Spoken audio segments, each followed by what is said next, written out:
Okay, well, I am very happy to see you here. Thank you for those who have submitted homeworks by email, and I will be happy to collect something pretty important. Oh, let's have them together. Over.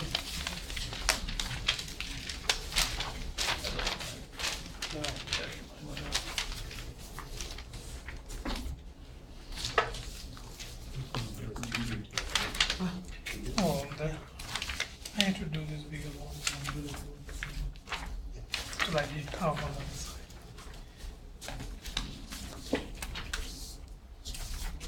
It's so thick. It is an outstanding work. It is heavier than the ones by everyone else. Oh. That's a lot of pages. No. 2 pages per molecule. Oh. And isomers. That's a meticulous approach to. Oh. Impressive. Who we are, what we are doing. We are in computational chemistry class. We want to model properties of molecules and materials and characterize them to support our primary research. And we are at the same time getting fundamental background and practical skills for doing this. For practical skills, we are already running Hartree-Fock calculations with Gaussian, and we are able to find total energies. When we will meet tomorrow evening, we are going to characterize band gap, the transition energy that comes up in the optical spectra, and plot molecular orbitals that contribute some chemical intuition to understanding of the properties of the molecules and materials. And maybe something else, but not much. This would be sufficient. And the next homework will be continuation of this one. So take the same molecules and compute gap energies, plot a couple of orbitals, and one thing more, density of states. Concept of density of states. Right now, we are slowly but surely accumulating information for theory of Hartree-Fock. Because before we agreed to split electronic and nuclear degrees of freedom, now we are working only with electronic degrees of freedom. We know that big wave function is so big that no one can solve for it, and we need to chop it onto products. And in addition, we wasted a lot of time to get a little insight into spins and Slater determinants. Today I am going to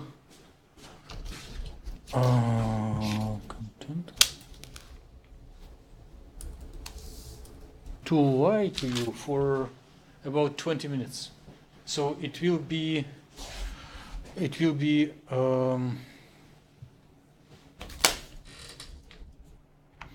yes, so it will be some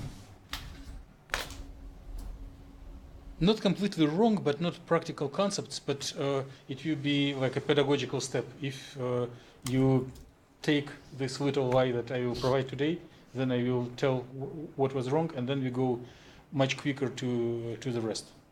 So this lie will be Hartree products instead of Slater determinants. And then we will have about, the rest of the meeting will be about concept of molecular orbitals that we completely skipped in our consideration. I didn't change this table, just glance on it, make your selection, and as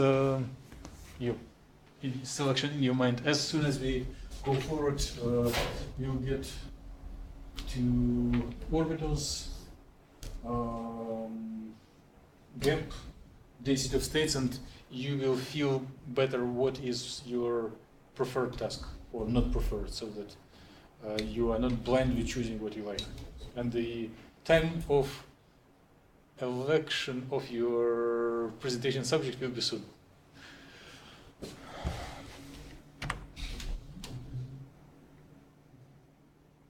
Okay.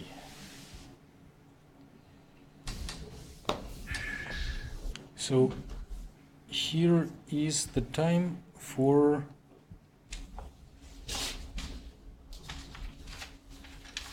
what? Oh, we messed it all up. Not a problem. We'll do it. I can adjust it a little. Up. No, not as much. Okay. So it is time for a little light.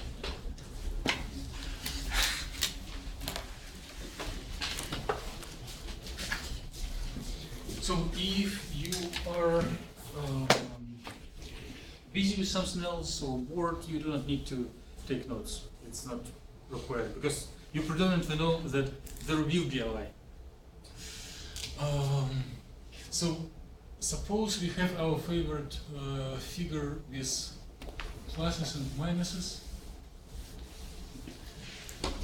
for H2 molecule. And suppose we need to solve not the overall molecular Schrödinger equation, but only the part that relates to electrons. So we do have T and E parts of molecular chemistry. Apply to big wave function, get eigenenergy, get the same big wave function.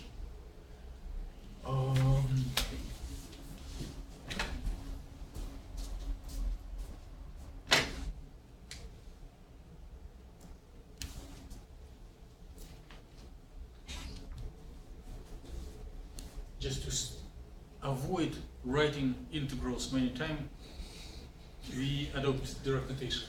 Now, here is approximation that no one does in practice today. Hartree approximation, one will believe temporarily, not believe, take, but one can take as a product of wave functions for the first electron and for the second electron. You know, it is wrong. It should be Sweden determinant. But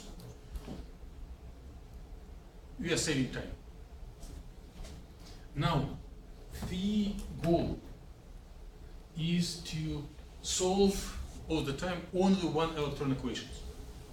Avoid solving multiple electron equations, solve only one electron equation, which we know how to solve.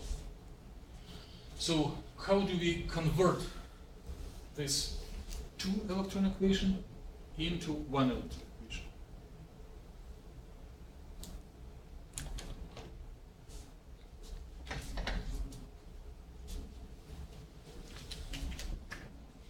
So we are replacing this big wave function by this Hartree product.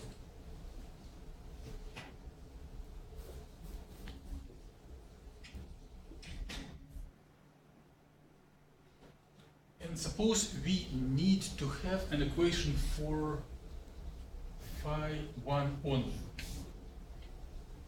How do we get rid of phi 2? Time cosine for the conjugated product. You do not need to visit these lectures, you know steps. Did you hear? Should Levi repeat his idea once again?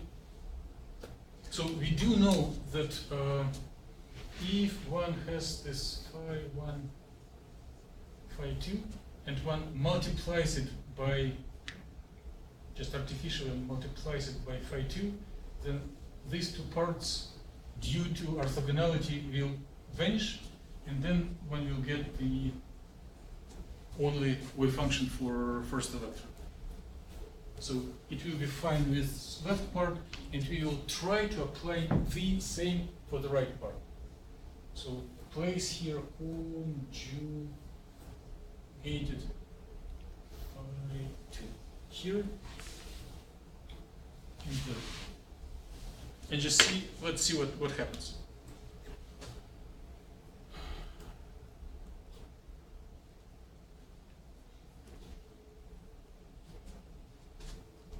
So we will have 4 groups of terms that we can write separately and then assemble them together. The simplest one will be energy. 2 E1 2 equals total energy of multi-electron system times phi 1, because phi 2 is removed due to orthogonality. Kinetic energy. So we do have only 2 terms: kinetic energy of electron 1, kinetic energy of electron 2. T equals T1 plus T2, and we know that they are minus 2 minus h bar squared 2m d 2dx squared plus the rest of coordinates, and the same for second electron. H bar squared 2m d x1 here, x2 here, 2 squared.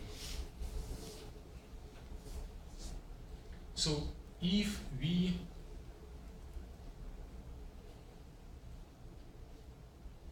apply this bra and this cat to the first term, T1, phi 2,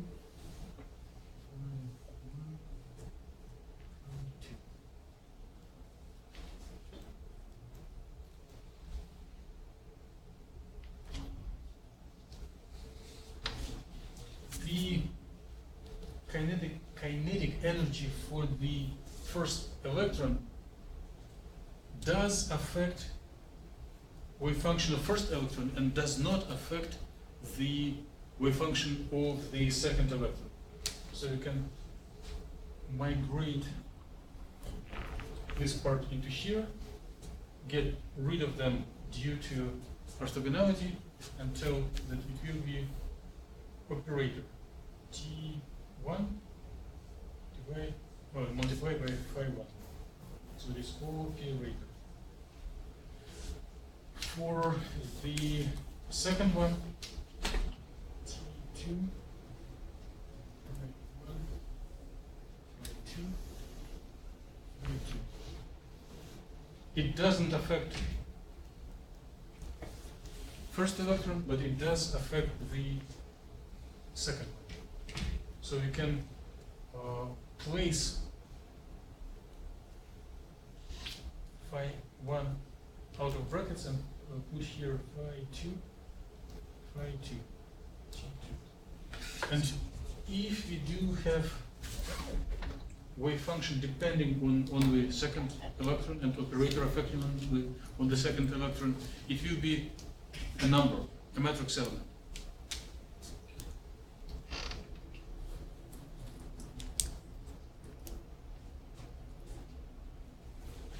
So we are done with this one. It is our next choice is potential energy of attraction between electrons and ions.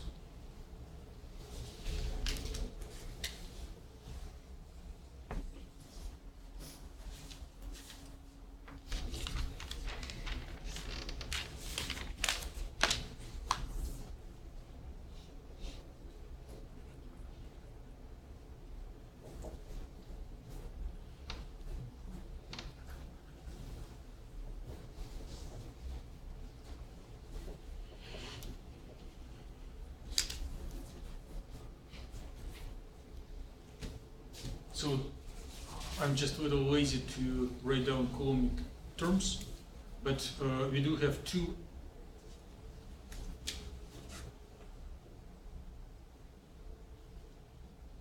positive ions and two negative electrons.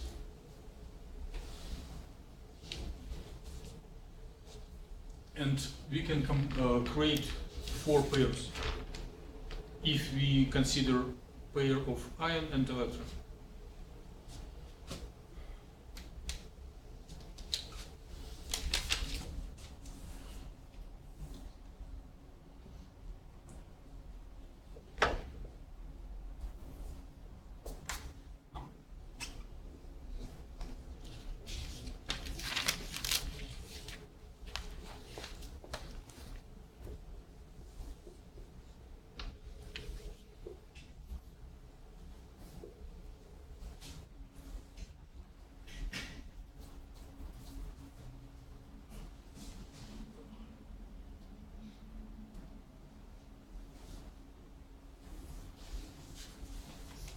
Does this operator does it act on the second electron?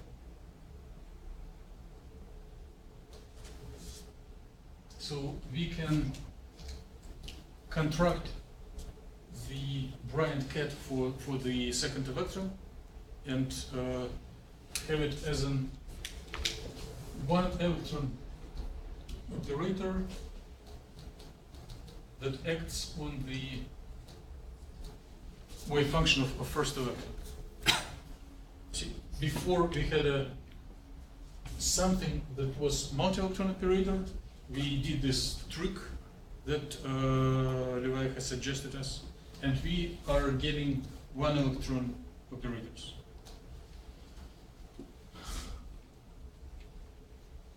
You can do the same for the rest.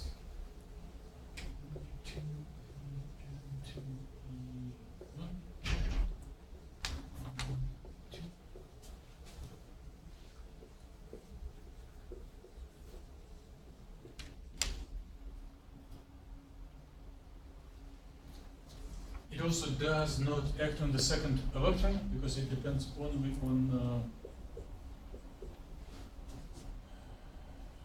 position of first electron, and it will be also one electron operator depending on the position of second ion, but acting only on the first electron. If we keep doing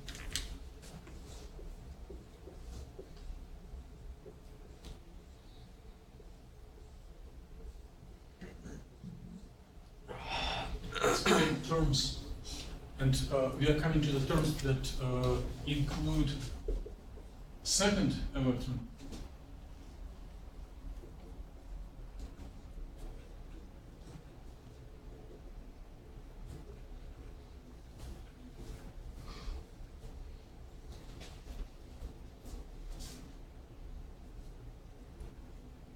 We can take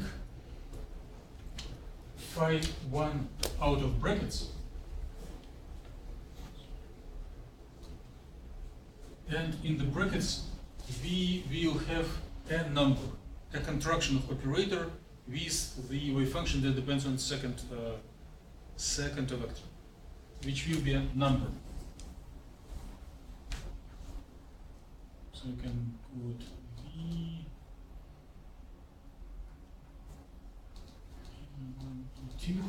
and with this angular brackets show that it is a number. It is not an operator.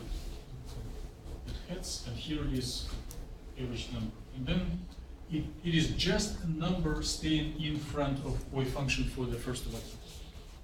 And the same thing for the fourth term.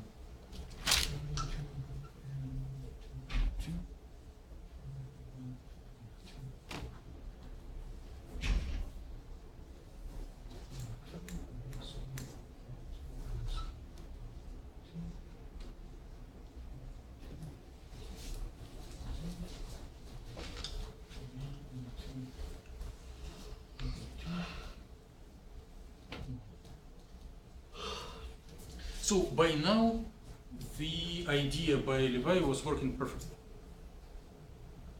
we are moving towards converting multi-electron equation into one electron equation, which is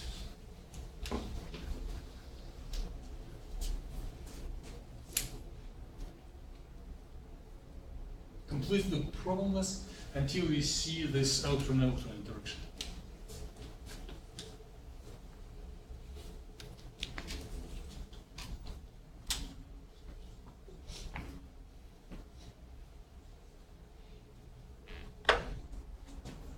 Since there is absolute value here, we do not need to pull two terms, and we can just put factor 2 and get rid of this for the second one.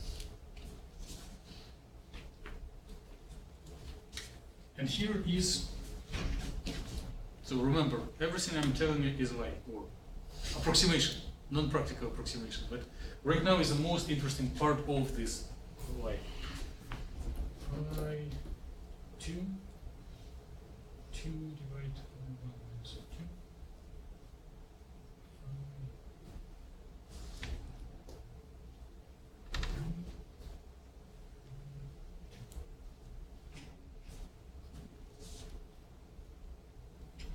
This is a strange object. We can perform partial contraction, and we are just saving our time. Each of this pair of angular brackets mean integration. So when there is a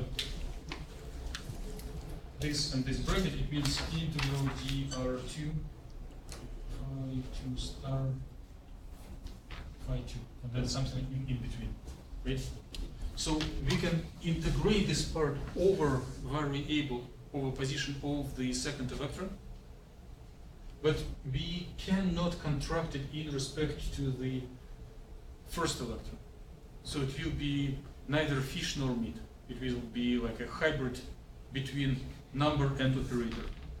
It will be something new.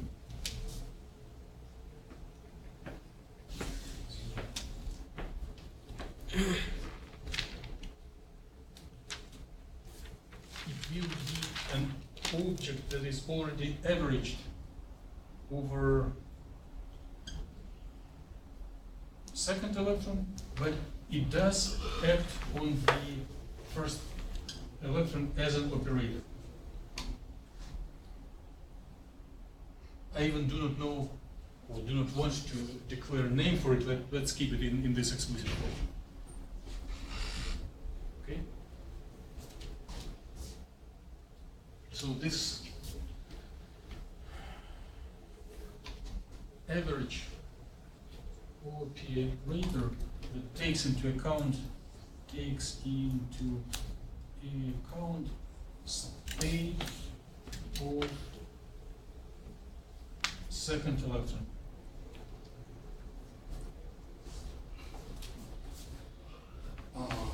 Keep sleeping and relaxing if it is not your major goal. I will go to more important things. I'm planning to assemble all together and make it on the second whiteboard.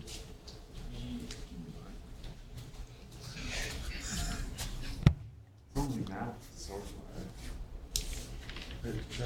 Should we go to the right?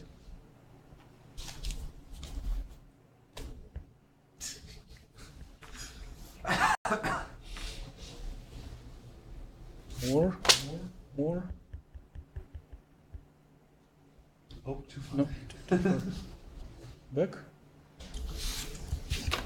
It is very non-linear. If one touches it a bit, then it makes maybe like half inch, and if one Oh, I haven't seen that. push it, it's substantially, then it moves like half of the room at once. So, what do we have? A lot of stuff. Not really.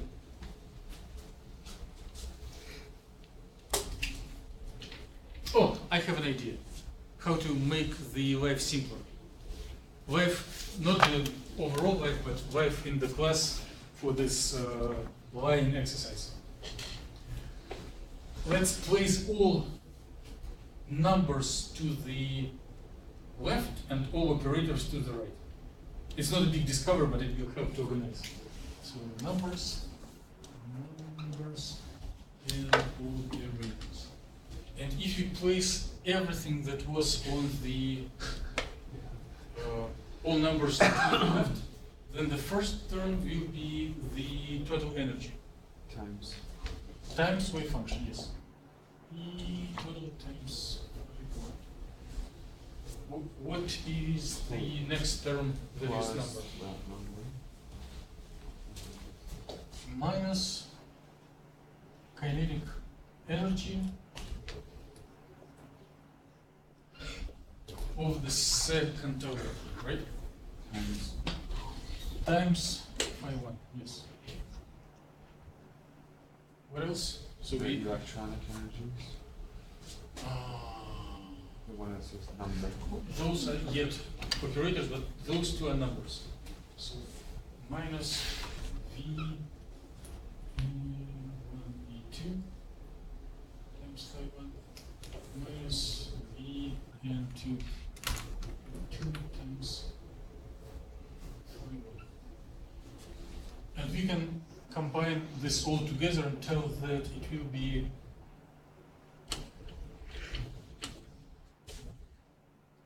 some new energy, redefined energy related to first electron order. So total energy minus all terms related to second electron. Total and second will be related to the first. What do we have on the left part? Vn1 E1. Well, let's start with T. Oh, sorry.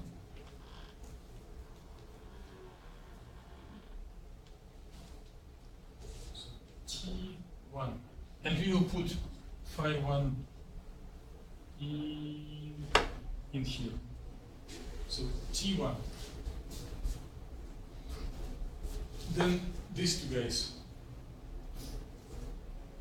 Summation equals from 1 to 2. V n sub I.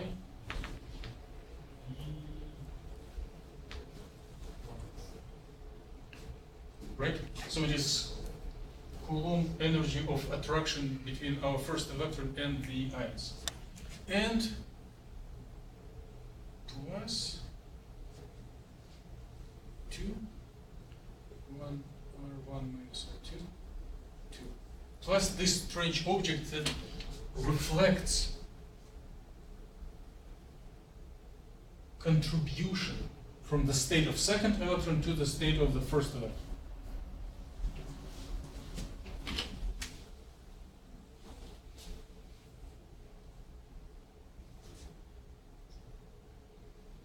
Now, it looks very much like one electron Schrödinger equation. So there is a kinetic energy and there is a potential energy. So as soon as we know this strange term, we can solve this equation, find phi1 and find energy. And then use phi1 for product, with multi-electron wave function. The only problem that how do we know in which state the second electron is?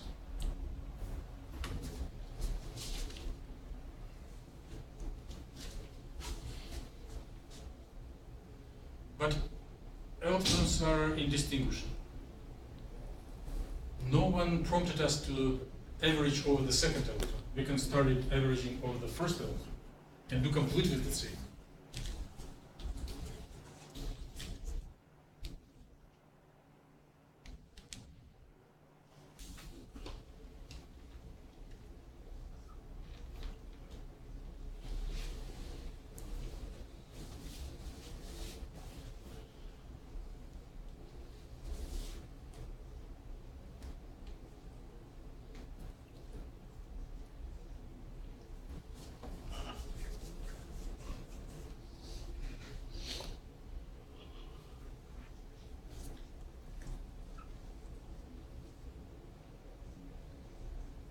So we can repeat the same procedure and write down one electron Schrödinger equation for the electron number 2.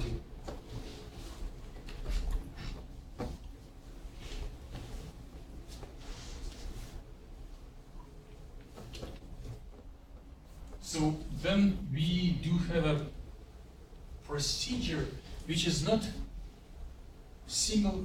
as usual solution of Schrödinger equation. Typically, one can recast it in form of a matrix and diagonalize it once and forever and get all solutions. But here we find solutions and then we plug them in. Solution for phi 2 to form this term, solution for phi 1 to form this term, and solve it again. And then repeat it once again, plug solution, repeat again. So same as a programmer in the bathtub. So repeat again and again until convergence is achieved. And the good thing is that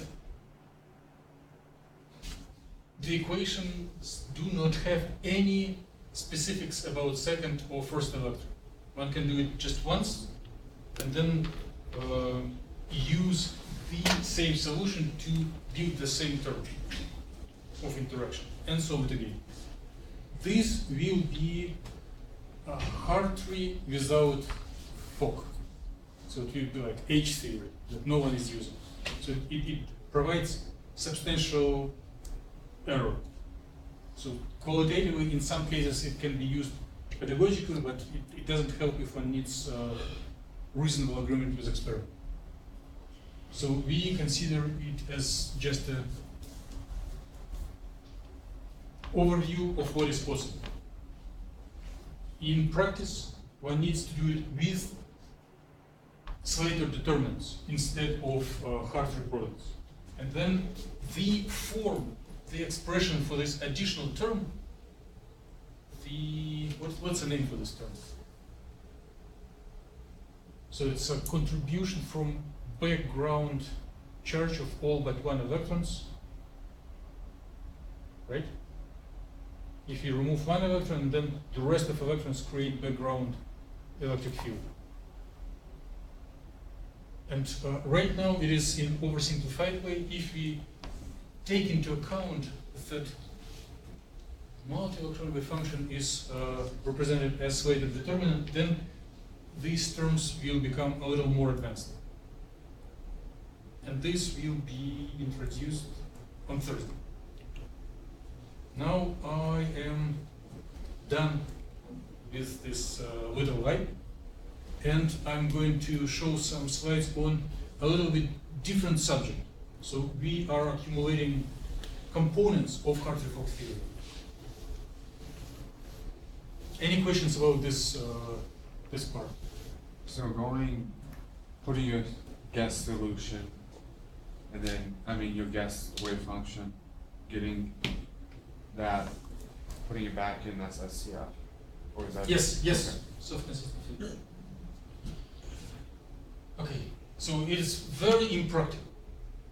Do not use it. Do not write it in your thesis. It's only an illustration for general direction where to go.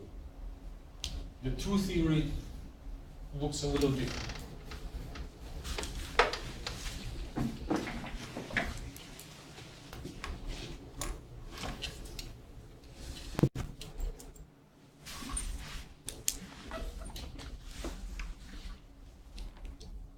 Wake up, wake up.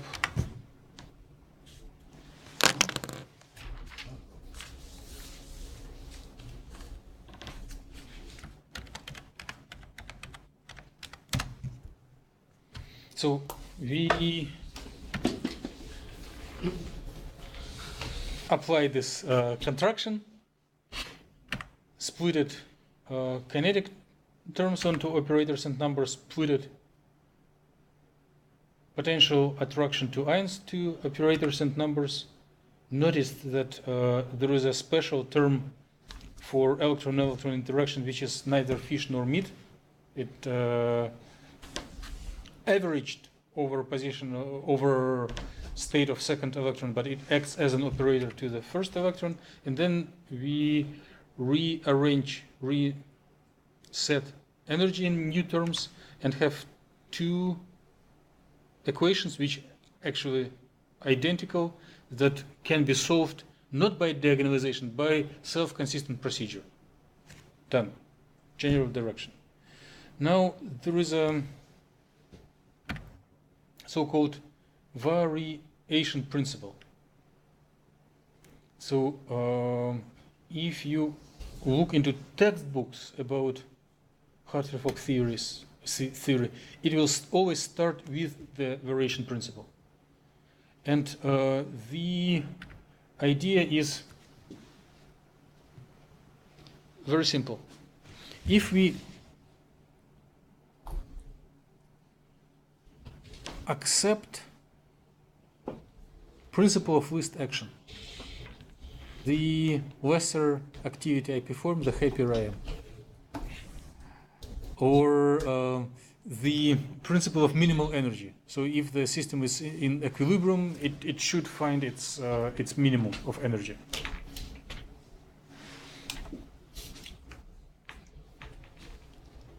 We cannot change Hamiltonian of a system, but we can browse in the space of possible wave functions and solve them not by solving Schrödinger equation, but just making a fantasy, arbitrarily selecting any wave function, like strange, like humps, dips, oscillations, and plug it into expectation value of total energy, or expectation value of Hamiltonian, which will be total energy, and normalize it, and then see the value of total energy.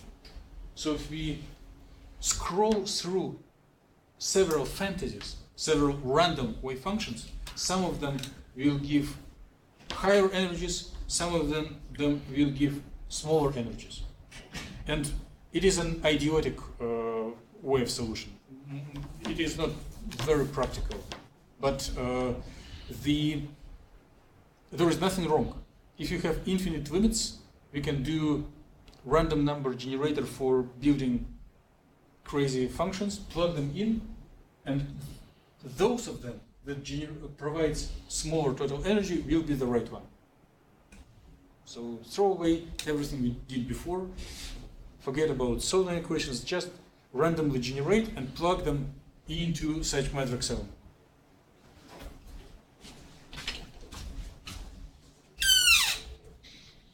Okay, can we do it in a little smart way? Add a little quantitative portion and making less number more analytical, more rigorous. Suppose that we already have a more or less reasonable guess, and we just change wave function a little in order to improve the energy. Same as we did with optimization of geometry. You do not do drastic changes at once. You do a little change. And here it is a multi-dimensional object, and we have some base point, and we make a little small function adding on the top of it. And now we are scrolling through possible changes of this little addition and see whether the new change will increase or decrease the energy.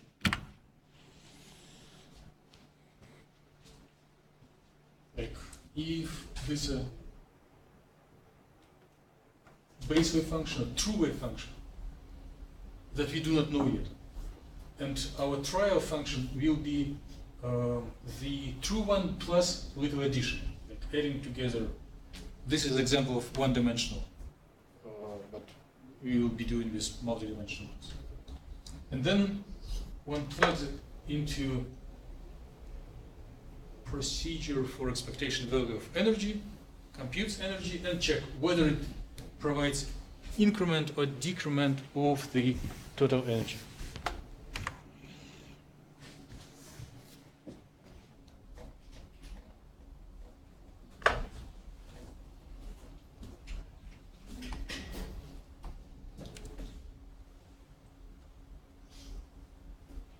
So the next statement is that we assume that there is only one correct wave function for given Hamiltonian that will give the absolute minimum, global minimum of energy. And any change to this wave function will increase the total energy. So right now it is too much of hand waving. But can we add a little rigor?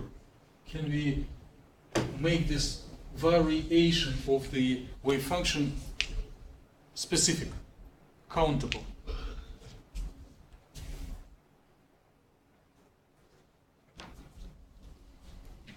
And we are not speaking in general, we are speaking about multi-electron wave functions.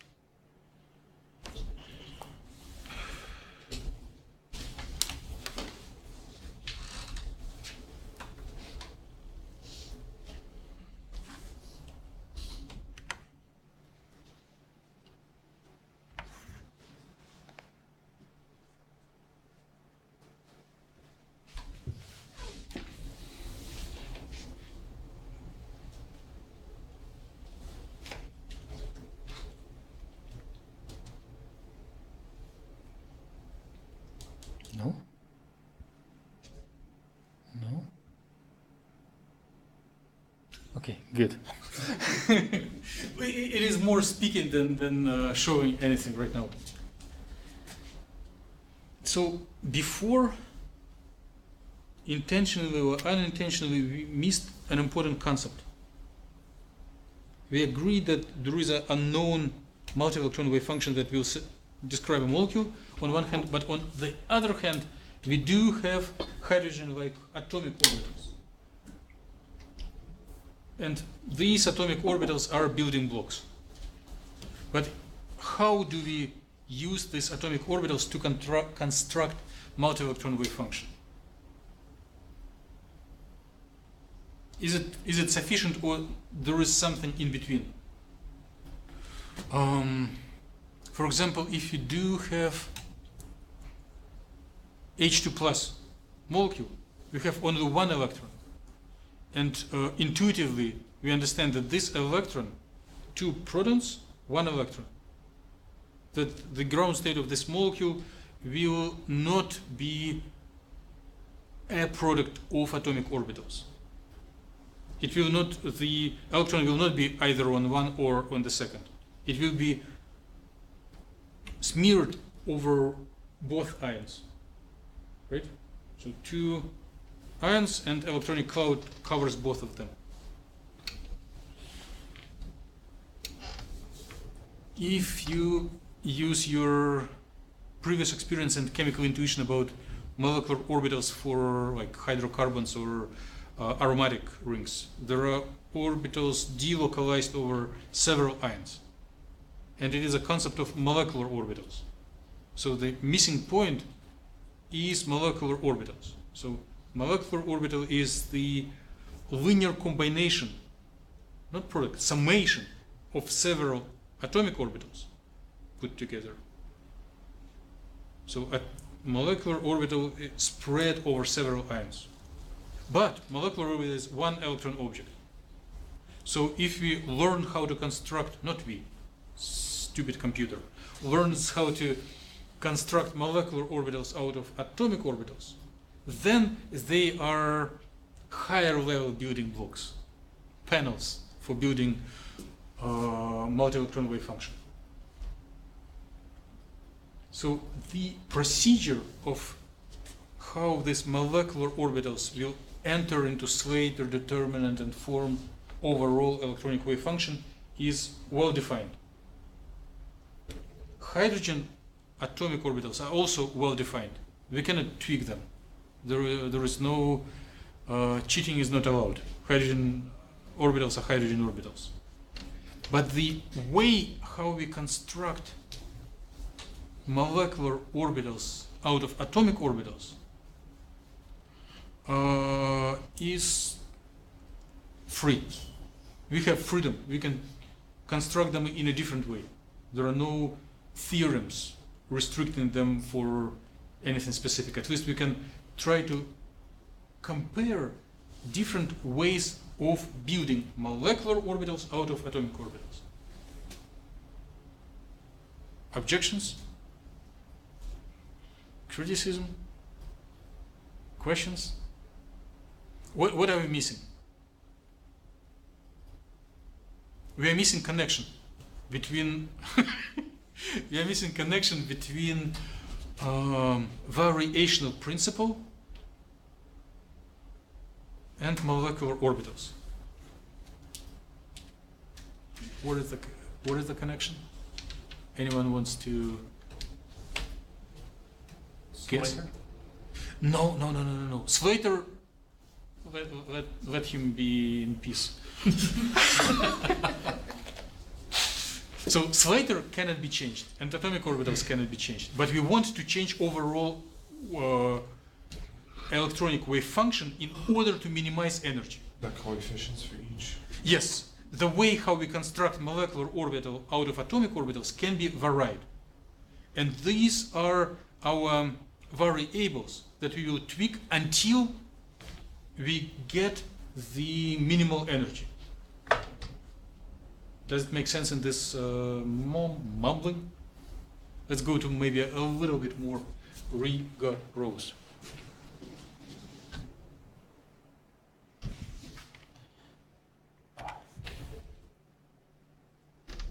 So molecular orbitals are summation of atomic orbitals.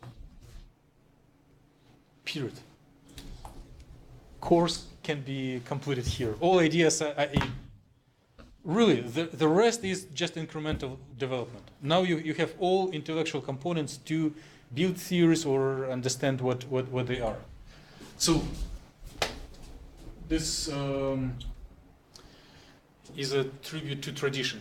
I would like to use letter chi for nuclear wave function, but there are so many sources that use the same letter for atomic wave function that I cannot resist. So there is a little ambiguity. So here in next few weeks, letter chi will stand for atomic orbitals. Atomic orbitals have indices: principal, orbital, magnetic, spin. And too many letters. Let's combine them in one index. But all the atomic orbitals are centered on the center of the atom or ion. And we have several ions. So we jump through several indices A, several progression of hydrogen-like orbitals, and we jump through several ions that build our molecule. Right? And then we add together atomic orbitals from different ions and from different quantum numbers, different atomic hydrogen-like quantum numbers. Of course, if we just blindly add them together, it will be a mess, or it will be not related to true length. We need to mix them in specific proportions. And those proportions that we use to mix together atomic orbitals are the key components of everything. So if you want to communicate between computers or between humans a molecular orbital, we do not need to draw shapes. We can tell, like, we take 45% of S1 orbital on first proton and 55% of S1 orbital on the second proton. And it will form something that we can test as a ground state of H2+. So discrete numbers, expansion coefficients that have index, here should be capital I. I'm not sure if I can. Oh, no, that's correct, that's correct. This is the index of molecular orbitals because there are several of those. So expansion, The quantum. it should be also comma I capital, because these expansion coefficients are different for each ion. Good. So set of expansion coefficients determines molecular orbitals.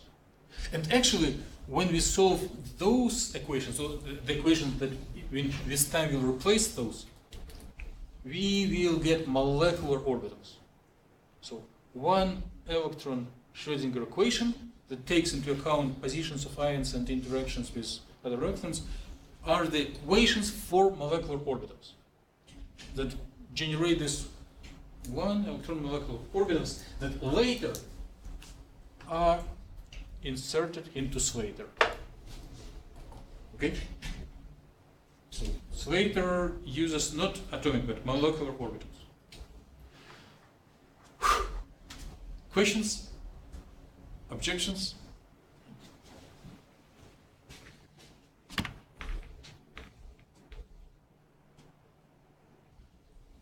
So we will refine the theory and bring it to the form where it can be used for. We will refine the theory and we will bring it to the form. Left, right.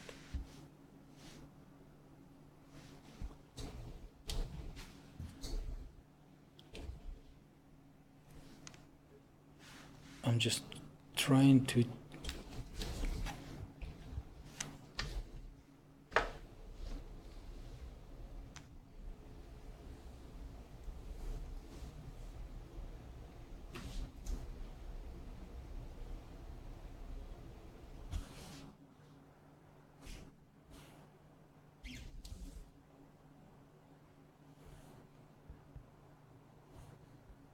just a little experiment on how to short. Yes.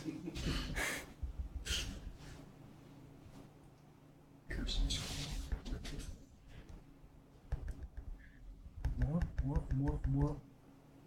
Oh. Okay. So. Do you like it better now? Whew. Now we have a truly integrated presentation. So here is the plan, our general plan, our roadmap, how the Hartree-Fock theory will work under our guidance. We will add equations, add flowcharts for diagrams for making it possible for programmers, but here is how it will work. We humans insert positions of ions, so we build atomic models. Now, we are starting Gauss U and selecting basis set, which means representation of atomic orbitals, yes, as chi. Then the Gauss U will solve, not Gauss U, Gaussian, any software with Hartree-Fock will solve for expansion coefficients that are used to form molecular orbitals. That, by the way, we can plot and enjoy. And then these molecular orbitals are plugged into Slater determinant to form multi-electron wave function that allows to compute total energy that you have reported in the homeworks. Right? So, positions of ions, atomic orbitals, expansion coefficients, molecular orbitals, multi-electron wave function, total energy. We will have a couple of meetings more to add details, but this is the main idea.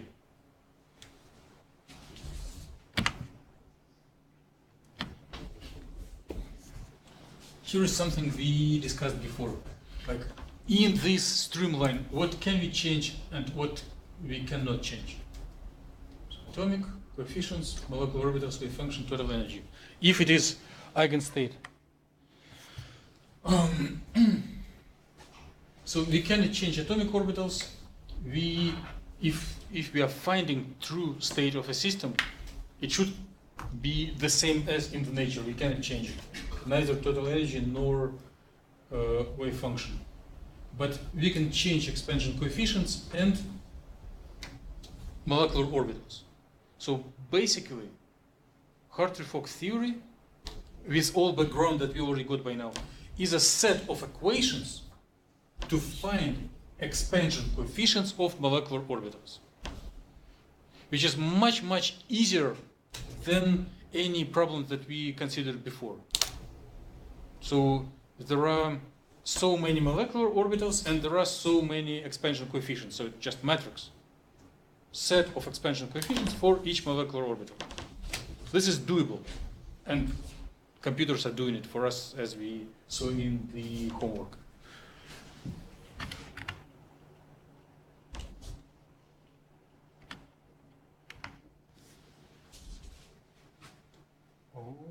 Okay, I think we got the main idea. There are just a few comments more. So, as you have seen in what we derived, one solves the equations for these molecular orbitals not in the mathematically, not in the typical way math equations are solved. It is not like here equation, here are the solutions. It is a numerical way of solving equations, self-consistency. So you generate one solution, you plug this solution as an input for this equation once again, and repeat it.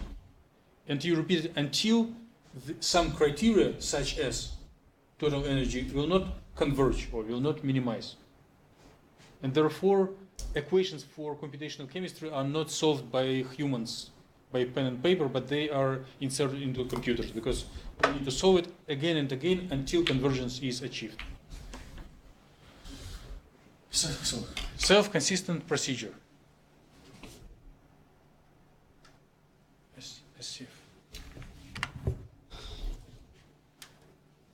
And orbitals are auxiliary concepts. They are typically they're not measured on experiment, same as wave functions, but they help chemical intuition.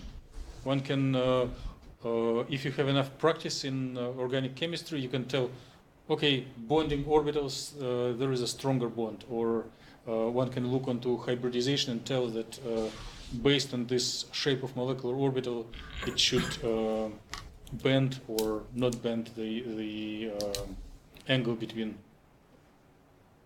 species.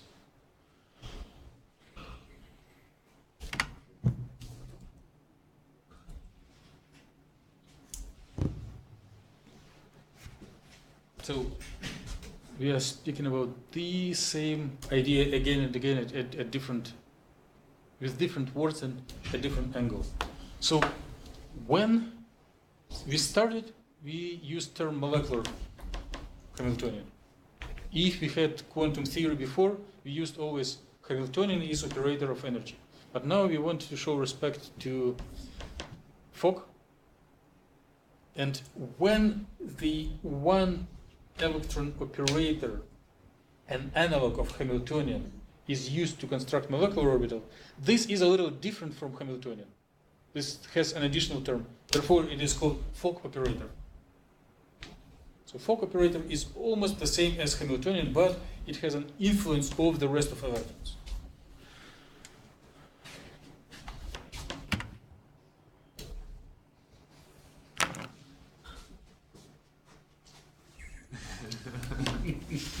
Meeting is dismissed. Thank you for staying. I will probably place it off record and then stay here longer for any questions. And see you tomorrow, 5 p.m. in the lab.